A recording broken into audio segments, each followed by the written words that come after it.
Assalamualaikum warahmatullahi wabarakatuh. Saya Amar Hakim bin Muhammad Tarmizi daripada Politeknik Ungku Omar, Relasis 2, nombor matrik 01 DEE 21 F1 1085. Hari ini saya akan membentangkan CMT, IMP, perundangan dan kenaragaan dan asas pertahanan diri. Apakah CMT ataupun Crisis Management Team? CMT iaitu ringkasan bagi Crisis Management Team merupakan pasukan pengurusan krisis, yang mana pasukan pengurusan ini akan menguruskan insiden atau pasukan tindak balas insiden korporat. Ianya menyediakan organisasi untuk bertindak balas terhadap kecemasan yang berlaku, dan juga ianya melaksanakan dan menyelaraskan tindak balas sekiranya berlaku bencana sebenar. Peranan pasukan pengurusan krisis adalah pasukan krisis memberi tumpuan terutamanya kepada mengesan tanda-tanda awal krisis, mengenal pasti kawasan masalah, duduk dengan pekerja secara bersemuka dan berbincang mengenai bidang kebimbangan dan dikenal pasti. Sediakan pelan pengurusan krisis yang paling berkesan semasa situasi kecemasan. Selain itu, mereka juga untuk tidak kehilangan harapan dan memberikan tahap terbaik mereka. Selain itu, CMT juga membantu organisasi keluar dari masa yang sukar dan juga menyediakan untuk masa depan. Pengurusan bencana dan krisis, ini adalah terdapat 3 tahap. Bencana tahap pertama iaitu kejadian setempat yang terkawal dan tidak berpotensi untuk merebak. Ianya tidak begitu kompleks dan kemungkinan mengakibatkan kehilangan nyawa dan harta benda yang kecil sahaja. Bencana ini juga tidak menjejaskan aktiviti harian penduduk setempat secara meluas, kerana pihak berkuasa di peringkat daerah mempunyai kemampuan untuk mengawal dan mengatasi kejadian ini melalui agensi-agensi di peringkat daerah, tanpa bantuan dari luar yang terhad. Selain itu, bencana tahap kedua ialah kejadian yang lebih serius meliputi kawasan yang luas dan melebihi 2 daerah dan berpotensi untuk merebak. Kemungkinan akan mengakibatkan kehilangan nyawa dan kemusnahan harta benda yang sangat banyak. Kejadian ini juga memusnahkan infrastruktur dan menjejaskan aktiviti masyarakat. Ianya bersifat lebih kompleks dari bencana tahap pertama dan menyulitkan dari segi usaha mencari dan menyelamat. Ianya perlu berupaya untuk dikendalikan oleh pihak berkuasa dari peringkat negeri atau dengan bantuan luar yang terhad. Bencana tahap 3 iaitu kejadian yang dipunca daripada bencana tahap kedua. Bersifat lebih kompleks atau meliputi kawasan yang lebih luas atau melebihi 2 buah negeri. Perlu dan berupaya untuk dikendalikan oleh pihak berkuasa di peringkat pusat tanpa atau dengan bantuan dari luar negara. Kaedah asas kemahiran menyelamat dan darat dan air. Kaedah mencapai iaitu reaching rescue digunakan jika mangsa hanya lemas akibat terjatuh di tepian sungai, tasik atau laut dan berada dekat dengan tepian. Menggunakan kaedah ini untuk mencapai. Fikir dengan pantas dan tenang sambil melihat barangan yang ada di sekitar kita atau mudah dicapai. Jika tiada kayu, gunakan pakaian untuk menarik mangsa. Pakaian ini boleh dipintal terlebih dahulu, kemudian gunakannya untuk menarik mangsa apa saja asalkan mangsa selamat. Sekiranya tiada barangan yang boleh digunakan untuk menyelamat mangsa, kita juga boleh meminta orang lain untuk berada di kawasan berhampiran untuk membuat rantaian manusia sehingga mencapai jarak si mangsa. Kaedah mencampak ataupun throwing rescue. Kaedah ini biasa digunakan bagi mangsa lemas berada agak jauh di tepian. Mencampak tali, penyelamat perlu mencampakkan tali kepada mangsa dan kemudian menariknya ke daratan. Kemudian mengalat bantuan lain. Contohnya seperti PFD iaitu Personal Floating Device. Ini membantu mangsa untuk terapung, misalnya barangan asas seperti botol atau bekas plastik. Selain itu juga kita juga ada menggunakan kaedah mendayung iaitu rowing rescue. Kaedah ini menyelamat agak advance dan bijak kerana penyelamat menggunakan perahu, boat dan sebagainya untuk menyelamat. Kebiasaannya, mangsa berada agak jauh dari daratan dan untuk menjimatkan masa dan tenaga, kaedah ini menggunakan bot. Kaedah menunda. Kaedah menunda ni iaitu towing rescue. Kaedah menunda ini adalah kaedah yang terakhir sekali digunakan bagi penyelamat untuk menyelamatkan mangsa yang lemas dalam air, dan ini memerlukan kepakaran untuk melakukannya. Ada beberapa teknik menyelamat cara menunda ini, seperti tunda dagu, tunda memanjang, tunda silang dada, tunda kepala dan tunda rambut, dan ianya bermacam-macam lagi teknik menyelamat. Sekiranya kita tidak mampu untuk melakukan semua itu, kita perlulah meminta bantuan orang lain. Sekiranya kita sendiri tidak tahu hendak melakukan sebarang tindakan, minta bantuan orang lain. IMP iaitu ilmu medan perang.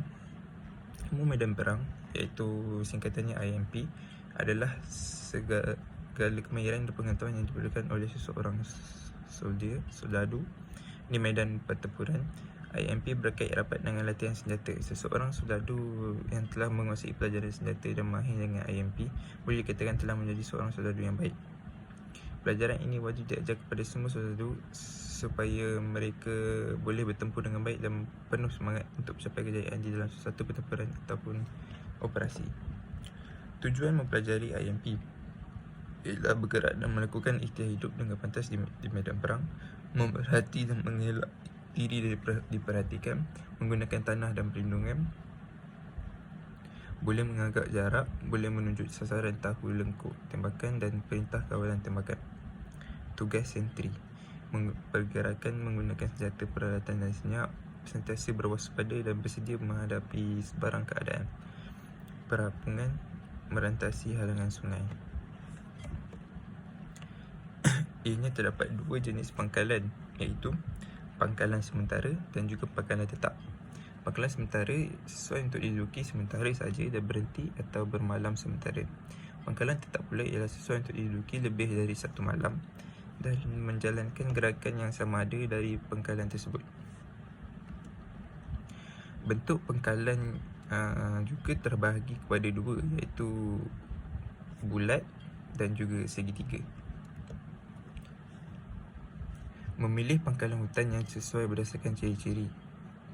Ciri-cirinya ialah keselamatan, terlindung, keperluan air, kehendak gerakan, berdekatan dengan api, tempat pendaratan helikopter dan pengguran udara, perhubungan, senang melakukan rondaan, keselesaan tempat dan keperluan tubuh badan, juga mudah dipertahankan.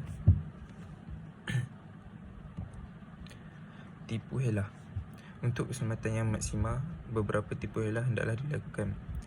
Contohnya, jika keadaan tanah mengizinkan, pergerakan masuk pangkalan boleh dilakukan di waktu malam. Jauhi tempat kediaman awam atau perkampungan. Tahan orang-orang awam yang dijumpai semasa bergerak ke pangkalan. Elakkan tempat yang boleh disyaki oleh musuh. Pergerakan masuk menggunakan satu arah dan jalan sahaja. Satu arah atau satu jalan sahaja. Semua kerja yang dilaksanakan di dalam pangkalan mestilah dengan senyap. Semua rancangan mesti dirahsiakan kecuali kepada yang berhak. Kawat untuk menubuhkan pangkalan hutan. Untuk menubuhkan pangkalan hutan, kita juga memerlukan kawat. Susunan kawat menubuhkan pangkalan hutan. Bagi kawat yang ditubuhkan, perlulah untuk memutus jalan, untuk tinjauan, menduduki pangkalan, pemeriksaan perimeter, ronda pembersihan, pengawal, kerja biasa dan siap sedia. Pandu arah. Proses atau aktiviti tepat menentukan kedudukan seseorang dan merancang dan mengikuti laluan. Jenis-jenis peta dan kompas. Atlas, peta lakar, peta topografi dan pelan. Jenis-jenis kompas pula ialah kompas analog dan juga kompas digital. Relokasi. Relokasi ialah merupakan satu teknik atau cara yang digunakan apabila peserta merasa tidak pasti akan kedudukan sebenar atau tersesat. Langkah pertama harus mengetahui arah kedudukan utara peta. Dua cara melaras utara peta iaitu berpandukan kepada kedudukan ciri-ciri muka bumi sekeliling dan menggunakan kompas. Teknik susur tangan handrails. Memilih laluan yang menggunakan ciri-ciri sebagai panduan pergerakan, di mana ciri-ciri ini adalah sesuatu yang mudah dikenal pasti dan diikuti di atas tanah. Ciri-ciri yang dimaksudkan ini antara ialah jalan, lorong kaki, sungai, pagar dan sebagainya, di mana ia dikenali sebagai ciri garisan iaitu line feature. Kaedah penggunaan ciri garisan ini dinamakan sebagai teknik susur tangan. Sebelum memulakan pergerakan, cuba perhatikan apakah ciri-ciri garisan yang boleh digunakan sebagai susur tangan. Pastikan ciri tersebut dapat membawa anda seberapa hampir ke titik kawalan yang anda tuju, ataupun setidaknya ciri tersebut menghala selari ke arah pergerakan anda walaupun hanya separuh perjalanan sahaja. Teknik titik sasaran. Satu titik sasaran merupakan satu ciri yang jelas pada ciri garisan atau yang berhampiran dengan contoh titik sasaran ialah simpang, selekor jalan ataupun sungai. Pilih titik sasaran paling hampir kepada destinasi anda. Perlahankan pergerakan apabila hampir ke titik sasaran dan pastikan arah yang perlu diikut dan jarak yang menghampiri kawalan. Kaedah membaca peta. Kaedah membaca peta ialah anda perlu memahami tata letak peta atau memilih model peta yang tepat. Periksa orientasi peta. Utara dianggap sebagai arah natural dan menjadi rujukan kepada arah lainnya. Arah natural ini dapat digunakan untuk membantu dalam menentukan posisi mereka. Perhatikan garis lintang dan garis bujur. Perhatikan skala, cara tahu posisi. Pastikan peta sesuai dengan kompas. Tentukan tujuan. Rencanakan perjalanan anda. Ikuti rute yang telah dipilih menuju tujuan. Buat titik pemeriksaan agar tidak tersesat. Ikhtiar hidup. Ikhtiar hidup di hutan adalah salah satu ilmu yang sangat berguna bagi sesiapa yang minat aktiviti kembara di kawasan perhutanan seperti di negara kita ini. Situasinya tidak sama dengan apa yang kita lihat di rancangan-rancangan TV, tetapi kita boleh belajar ilmu-ilmu cara ikhtiar hidup jika keadaan memerlukan. Asas ikhtiar hidup ialah anda memerlukan api. Api boleh digunakan untuk memasak air, memasak makanan, memberi isyarat kepada penyelamat, memanaskan badan. Cahaya dan keselesaan membantu menghalau binatang liar dan merupakan sahabat ketika bersendirian. Perlindungan bermaksud melindung diri terdedah kepada pancaran matahari yang berlebihan, angin, isyarat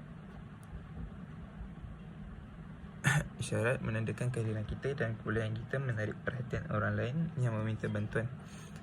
Api, lampu suluh, penanda warna cerah, bendera, cermin dan wisil boleh membantu untuk ditemui. Makanan atau air. Makanan atau air berkait secara langsung dengan ikhtiar hidup. Pertolongan cemas. Pertolongan cemas bukan sahaja keperluan perubatan yang asas, ianya merupakan tindakan asas untuk ikhtiar hidup. Solat medan. Solat medan adalah solat yang dilakukan dalam keadaan berperang dengan musuh atau dalam keadaan ketakutan akibat peperangan atau bencana alam dan malapetaka. Syarat solat medan wujudnya musuh sama ada ia menggugat atau tidak. Sekiranya terdapat tentera musuh yang bersedia untuk menyerang di sempadan, tentera Islam boleh solat khauf walaupun bertempuran belum berlaku. Melarikan diri daripada air banjir, melarikan diri daripada kebakaran, melarikan diri daripada perompak, penyamun atau pembunuh. Apa-apa sahaja sebab yang boleh menimbulkan ketakutan secara umum.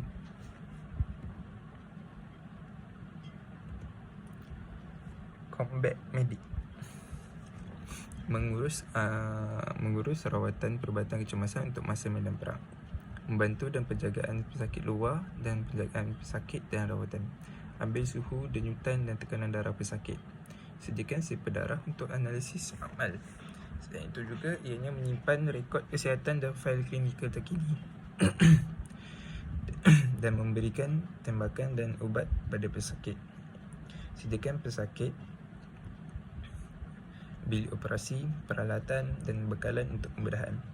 Menguruskan penyelesaian intravena di lapangan untuk tentera yang dehidrasi dari pergerakan dan latihan yang panjang. Okey. Selain itu, ialah asas ikatan dan simpulan. Asas ikatan pertama iaitu ikatan buku sila. Ada telah di gambar ini.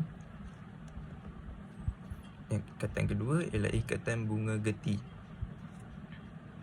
Ikatan ketiga ialah simpulan tindih kasih. Dan ikatan keempat iaitu ikatan simpul manuk. Ikatan kelima ialah ikatan pengail. Ikatan terakhir sekali ialah ikatan simpulan angka 8. Majlis Keselamatan Negara. Arahan MKN 20 menggariskan dasar dan mekanisme pengurusan bencana secara menyeluruh, meliputi peringkat sebelum, semasa dan selepas bencana di darat. Arahan ini menjelaskan peranan dan tanggungjawab agensi kerajaan, badan berkanun, pihak swasta dan badan sukarela dalam pengurus bencana. Tata cara sekatan jalan. Tempat yang tidak sesuai melakukan sekatan jalan ialah berdekatan dengan simpang, dekatan sekolah, di jalan berbukit, di jalan berselekoh dan sibuk, dan juga di lebuh raya. Peruntukan Undang-Undang Sekatan Jalan Raya. Kuasa mengadakan SJR Seksyen 11A, 53/3, 39 dan 40.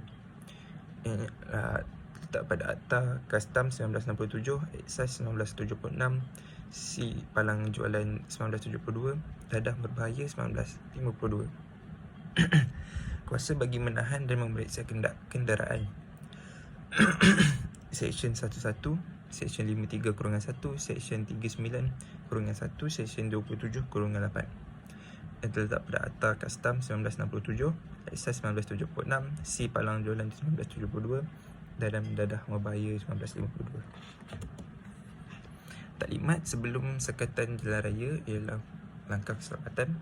Tujuan SSR diadakan, lokasi sekatan jalan raya, bilangan pegawai, pembahagian tugas, orang yang terlibat, menetapkan tarikh dan tempoh, disiplin semasa operasi dijalankan. Persediaan sebelum sekatan jalan raya. Bilangan pegawai yang mencukupi, papan tanda yang berukuran 100 cm kali dengan 65 cm yang bertulis dengan perkataan berhenti, pemeriksaan polis atau kastam atau JPJ. Ditulis dengan cat luminous. 2 papan tanda dengan perkataan awas berukuran 100 kali 65. Papan tanda ini digantung pada 2 batang tiang setinggi 140 cm. Lampu isyarat atau flasher yang berwarna merah dan juga kuning biru yang mencukupi dan terang. 2 biji daripada lampu merah dan kuning biru digantung 180 cm di sebelah kiri dan kanan papan tanda. Manakala satu lampu berwarna merah diletakkan di tengah-tengah papan tanda tersebut. 6 buah kon untuk menandakan tempat pemeriksaan, 2 buah lampu batten warna merah untuk memberi isyarat, lampu suluh untuk menyuluh dan memeriksa kenderaan, alat komunikasi yang sesuai, walkie-talkie atau alat radio kereta DSB, tidak kurang daripada 2 buah kenderaan, senjata api secukupnya dan garis secukupnya. Konsep Perlembagaan Malaysia. Perlembagaan, dokumen yang mengandungi peraturan dan undang-undang dasar yang penting untuk melesingkan pemerintahan dan pentadbiran sesebuah negara. Selain itu juga mengandungi prinsip yang membentuk institusi negara seperti badan eksekutif, badan perundangan dan badan kehakiman dengan menyatakan kuasa dan peranan setiap institusi tersebut. Digubal sebagai garis panduan tentang corak pemerintahan, sistem politik dan pentadbiran sebuah negara dan memberi jaminan perlindungan kepada rakyat. Menjelaskan tanggungjawab negara terhadap pemerintah dan negara. Konsep pembinaan negara dan bangsa. Mewujudkan negara yang berfungsi daripada negara yang tidak berfungsi, sama ada kerana telah dihancurkan atau tidak berfungsi dengan betul. Faktor pembinaan negara ialah lingua franca, integration, nationality, patriotisme dan demokrasi. Dan akhir sekali ialah kemahiran seni silat elak, iaitu SSR.